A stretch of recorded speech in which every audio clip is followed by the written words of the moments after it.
All right. Guys, hi, welcome to the channel. My name is Sahil. I just wanted to make sure that you guys can hear me well. Am I audible? Is the audio okay?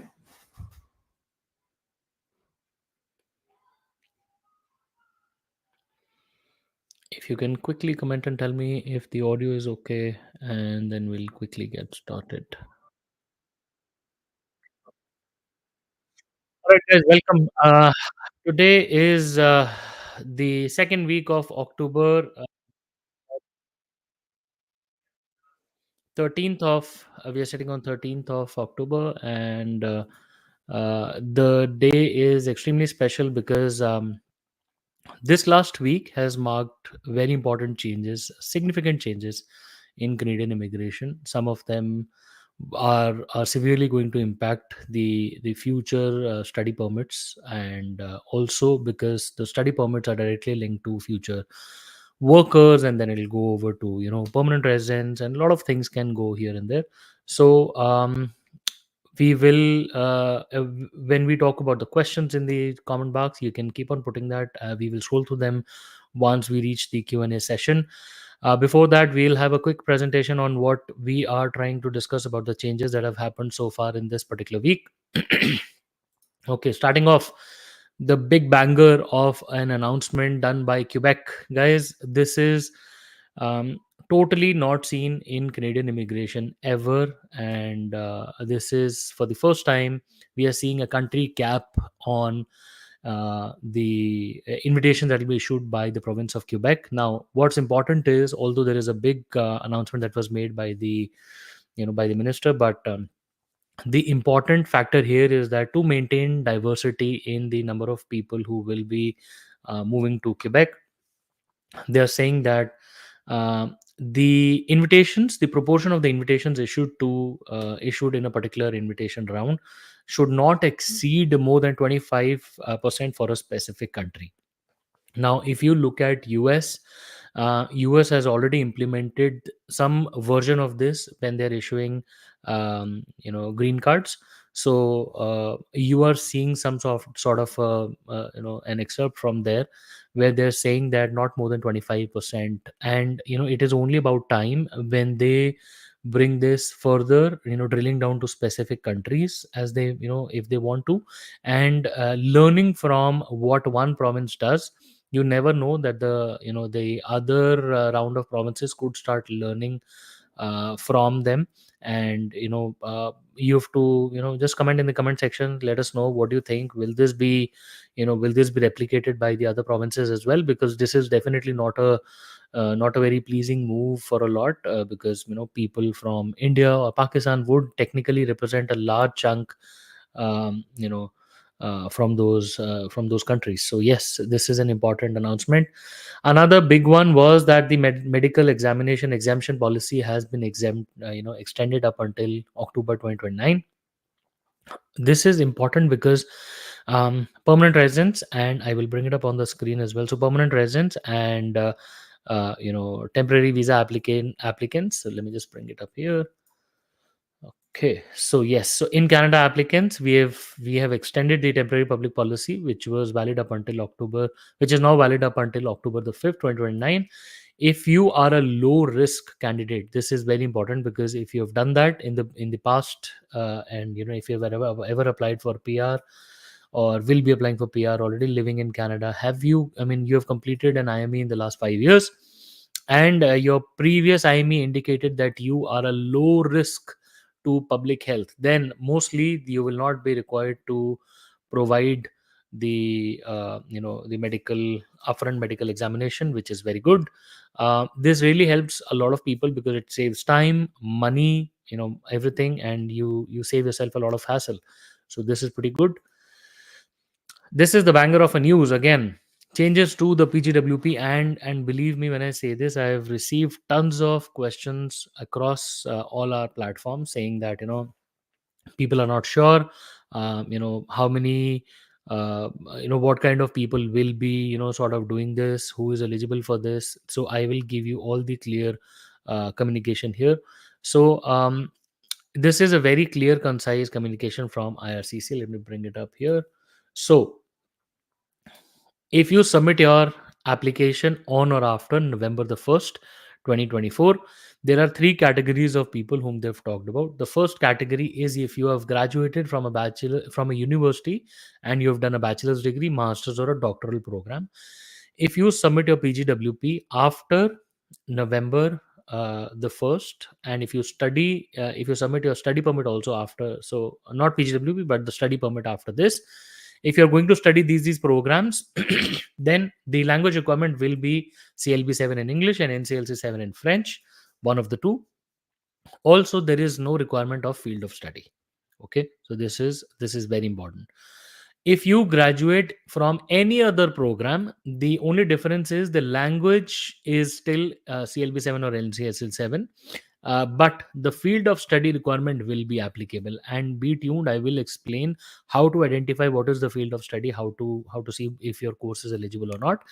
And then last, if you graduate from any other college or program that is not listed above, which means university, then the language requirement will be CLB 5 or NCLC 5, which is lower than the previous one for universities. And also the field of study will be applicable. Now let's just look at how to identify the field of study. Now clicking here, you will land on this field. There are at present about 966 kind of courses which are eligible, but how to identify whether your course is eligible or not?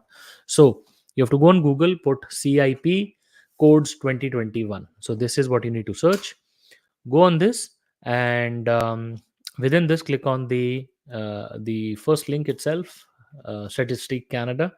Then you have to go here on PDF format. Okay, clicking here will open up the PDF that we're talking about, and this PDF is the key to the answer that you're looking for. Here is the complete list of all the 913 pages. Example, let's look for project management. Okay, so project management in IT, say for example IT related, so there are about 44 entries here, but the first code, IT project management, you pick this code here, and then you just control C. So IT project management is eligible. Okay, so information technology project management, but let's look at construction project management or simple project management in business administration sense. So within this, if you look at 52.0211, so this one is not eligible. See, the same project management course, if it's IT, then yes. Okay, I can see embedded systems development. Let's see, Rupam, your comment of embedded, is it eligible or not? Um, Embedded systems. It's not showing that course. Let's see, there are a lot of entries. So depends upon embedded of which one. So we have mechatronics, embedded electronics. So you'll have to do that with your college. So get the college code. In this case, if you're not able to find that, get it. So if it's related to mechatronics and robotics, then go here, search for this. Apparently this is eligible, but get the proper CIP code from your college. In this case, like I said, we are a bit confused that the whether we have the right code or not. Then you would better want to reach out to the college and get the right code. Okay, so the this is how you have to find out whether your course is eligible or not. Now important question is, I am applying for a study permit extension before the 1st of November 2024. Am I still going to be affected by this? So guys, a clear cut understanding from IRCC so far has not been available on how study permit extensions are going to be challenged, but I am assuming because study permit extension by itself will issue a new permit for you. So hence, let's just, for the timing, let's just treat it like a new application only in terms of being affected by these programs or not. And yes, study permit extensions, if you apply for them after November the 1st, 2024, 4, then it will directly be impacted, and if you are applying before this, then you will not be impacted as per the eligibility criteria as mentioned here. So you should mostly be okay. Okay, another important thing, IRCC backlogs and processing times have increased. This is not so good news. While we are seeing express entry applications come through, especially Canadian experience class, come through in about 2 to 3 months, but so is not the case with work permits. So is not the case with visitor visas and work permits from outside as well. Overall, as per August 31st, 2024, the backlog has increased to 1.78 million applications, and as per the latest, so it's not 1.78. It's basically, there's an error here, 1,078,000. So as you can see at the bottom here, so there are total number of 2.4 million applications, out of which 1,078,000 are considered as backlogs. So therefore, 1.3 million are currently following the service standard.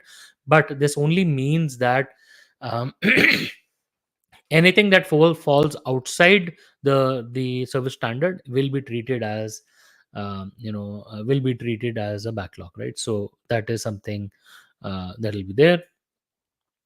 Most importantly, the express entry draws this week, guys. There were 3 draws this week, and the first draw of the week was a PNP program.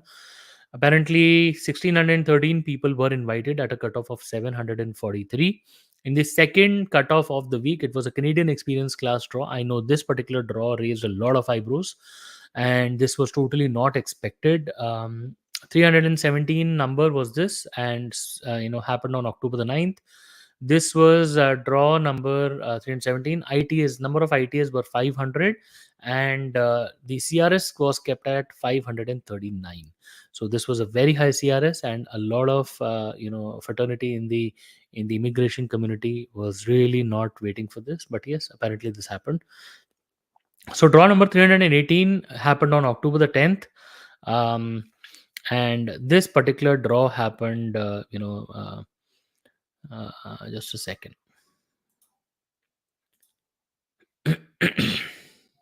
Yes. So drawn, and the number of ITAs sent out were 1,000, and CRS was kept at 444. So this was a French language proficiency draw, which means, and somehow the important part here is that, see, time and again, we all have really focused on saying that French is going to be your key for success in the coming future. And it goes without saying that if you learn French, then the draws or the expectation of a draw is sitting at 444. Earlier, this was below 400 when it started. But now, as you're seeing, the cutoffs for French is also, they're climbing up. So therefore, people are actually leaning towards French. People are learning French. So before it becomes too late for French, also, I think you should start learning French at the earliest and try to grab the opportunity while it's still available. The important part to note here is the is the express entry draw, and we will quickly have a look at the express entry uh, pool at the moment. So surprisingly, the pool is still sitting at 209,317 people, and this is as of October the 9th. This is after the PNP candidates and all of those were removed. So above 600, there are only 216 people, and between 501 and 600, about 12,312 people, right? And between 490 and 500, about 11,000 people. So again, the pool has not yet broken down despite being on a low scale of 209,000 people. um, we are still going to see a higher draw. um, One very common question asked is, when can we see the next general draw? Guys, general draw, for IRCC, if you look at IRCC, for them, the CC only draw right now, because the number of people above 520, 510 is already higher than that. And for them, CC within the Canadian experience class people, that is a general draw, right? So it's a general between the CC draw. So for those people, for IRCC, I think that's a better classification or a better choice rather than going for a full general draw. That is mainly because it helps them convert people within Canada. So a general draw is still far away. Whereas a CEC draw, if they want more people, they can bring down the cutoff and have more people. Why to have a general draw when they know this will happen, right? For people who are in the general category, I think they should be looking at alternate programs to come to Canada and to start their work experience. Could be work permit, could be a study permit, or else try to look at PNP, AIPs, and other PNP programs. That'll be better for you. PNP draws. Okay, so this week was also big on PNP as well. We had three provinces come forward, and the Tuesday's OINP draw was also very happening because a lot of people reached out to us as well. So the Tuesday saw OINP draw. It was the employer job offer foreign worker stream. Skilled trades had 885 ITAs going out at a cutoff of 448 only, and whereas the other priority occupations went out with a cutoff of 52 and 841 ITAs were sent out. If you look at BCPNP, 173 candidates were invited via skilled worker and the international graduate stream. And then with Manitoba PNP this week, there were three draws within Manitoba PNP. One was the occupation specific 82 ITA sent out at 845. This is, let me tell you, 845 with Manitoba is very high. It is not something that people can generally achieve that. So I'm sure people in Manitoba will not be happy with this kind of a draw. If you look at the international education stream, 114 candidates being sent out in Manitoba. Again, that's expected. And a skilled worker overstream, only 38 ITA sent at 711 cutoff. Again, these are people who would have relatives in Manitoba having such a high score, because otherwise it is not possible to have a high score with Manitoba PNP. Okay. So guys, yes, this is pretty much the situation that has happened with Canadian immigration, and we will quickly have a look at the comments that people have left, and then we'll see if we can bring those out. Okay. Okay, so I have an offer from Conestoga College. Rupam says, "Call offer from Conestoga. The name of the course is Embedded Systems Development." Embedded, Rupam, we already discussed. You will have to check out that particular code with the college, and that way they will be able to identify that. I showed you how to do that. You'll have to download the CIP codes list from Statistic Canada. Look at the PDF, search the name of the course, and then you look at the eligible in the PGWP section. If it's eligible and you have the right IELTS, then you should be able to continue with that. Sahil, any thoughts on AIP? I mean, a lot of thoughts on AIP for Newfoundland and Labrador. Overall, the insider news with Newfoundland, AIP, and the other provinces is that now they have started prioritizing, um, the NOC codes internally. They are not giving, they're not displaying the list as to what what NOC codes they will be picking up. But yes, they have this internal thought. I happened to speak with the officer once, and yes, they're not giving it to everybody. Like retail, it's not easy. So they have an internal list. Dil Nawaz, ONP tech draws should be out anytime soon, my friend. I think we have all been waiting for STEM draws. We have all been waiting for ONP Human Capital Priority Tech draws. Unfortunately, they haven't happened so far. I'm assuming in this year, before we exit this year, we should have at least one STEM draw and at least one related ONP STEM, tech related draw. But yes, for now, I think we'll have to wait and watch. Okay, next, my international graduate BCPNP is available for 2-year diploma holders. Rajesh, hold on to BCPNP thoughts for now, because BCPNP international graduate, master's graduate, and with the doctoral program also coming in, BCPNP is going for a toss big time in early 2025. So yes, I think you will have to hold on to this for some time. It'll keep changing. It'll change for a big time now. Rajput, you have a question. I am in UAE. I got AOR under AIP in April. Since then, I haven't gotten any update like biometrics or medicals. Okay, so April till today, you've seen about 6 months. I think within this time, you should have seen. When did you get? Oh, you got the AOR in April, right? By this time, you should have ideally received the biometrics. But overall, PR applications outside outside Canada, they're about 13 months or more. I think you should be hearing from IRCC anytime soon. If medical comes, then you already know that the file has reached that the one of the last stages.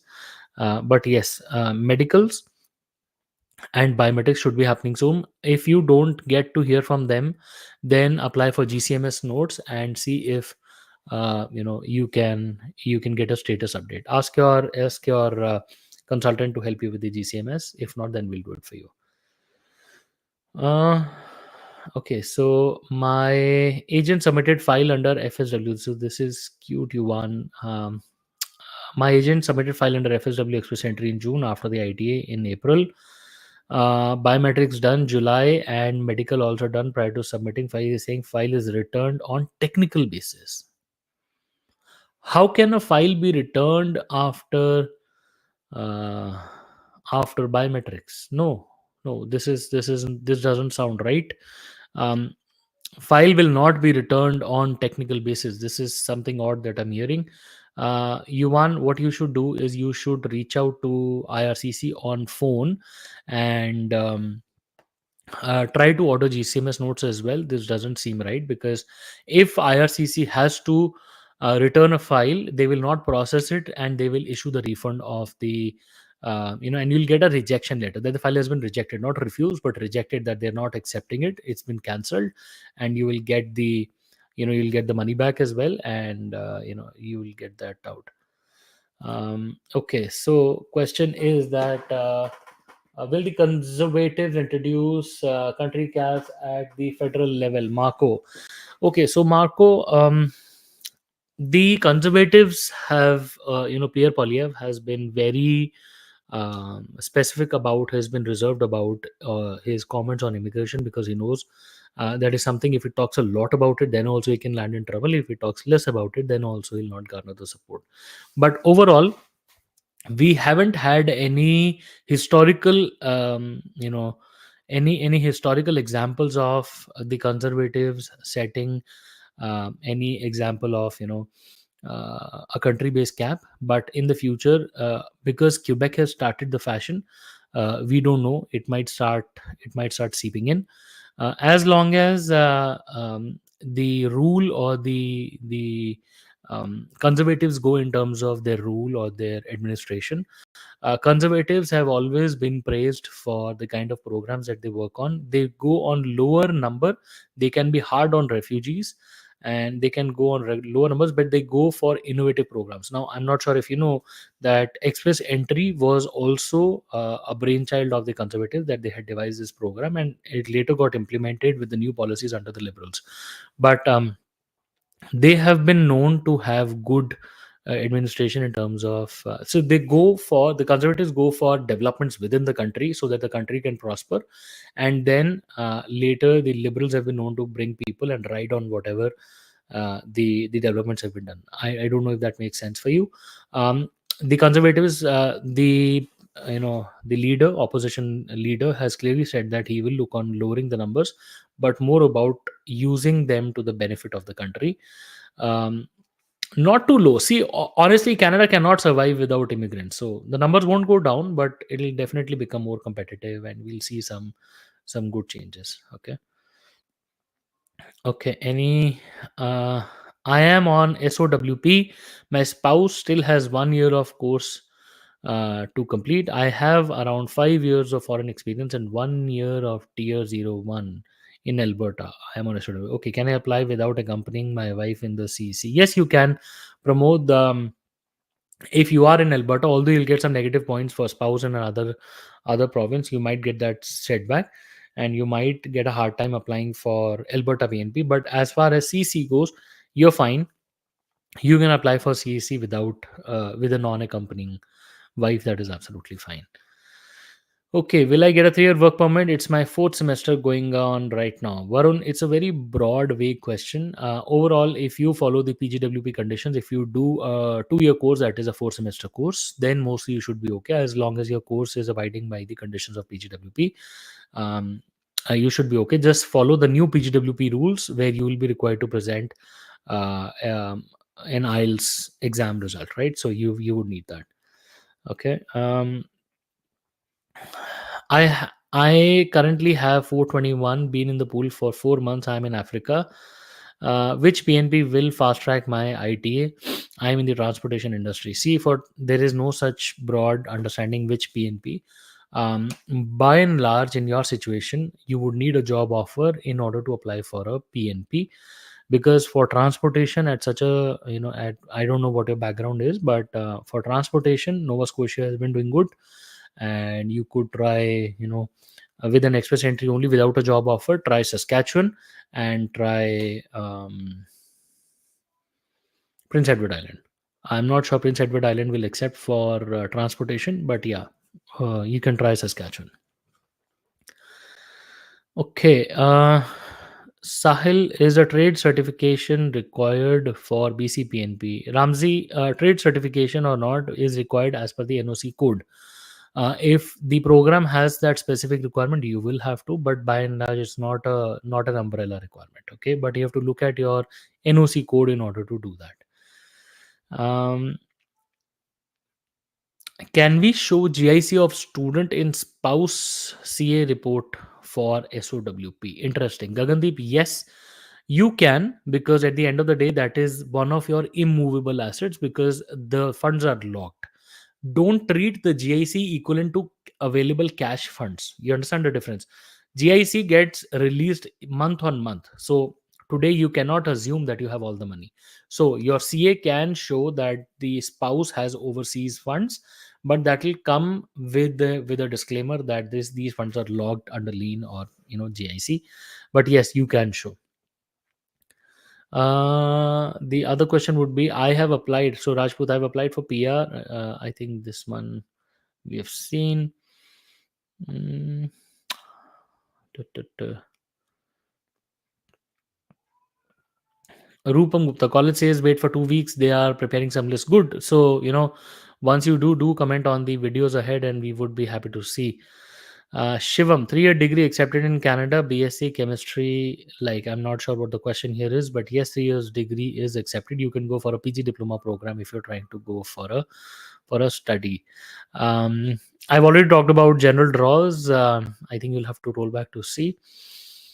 Okay, Rohit, I have applied for a closed work permit for retail store supervisor in Alberta. Biometrics done on 27. What are the chances that I'll expect the result? So right now, Rohit, for closed work permit, I think the processing times are sitting at 3 to 4 months. Let me just quickly bring it up on the screen. I will just show you. So this is how you check the processing times. So you go here, put temporary, and then you put work permit extension from inside Canada, and look at this, 132 days, 5 months, more than 5 months, 6 months almost, 5 months almost, yeah. So 5 months, 132 days. This is as per yesterday. This is a backlog, my friend. This is big. A lot of people are waiting for this. um all the best. um Okay, next question we have. Are currently accounting diploma courses still eligible for PGWP? Again, my friend, you'll have to check the CIP codes, and that will let you know whether you can apply for it or not. So yeah, that'll be a better way to go. Okay. All right, guys. Uh, Thanks for joining in today. Okay, it was really lovely talking to everybody, and nice talking to everybody. Thanks for all your beautiful comments. And we will be bringing in these weekly updates. I'm just a bit busy in client files generally over the week, so I try to avoid that.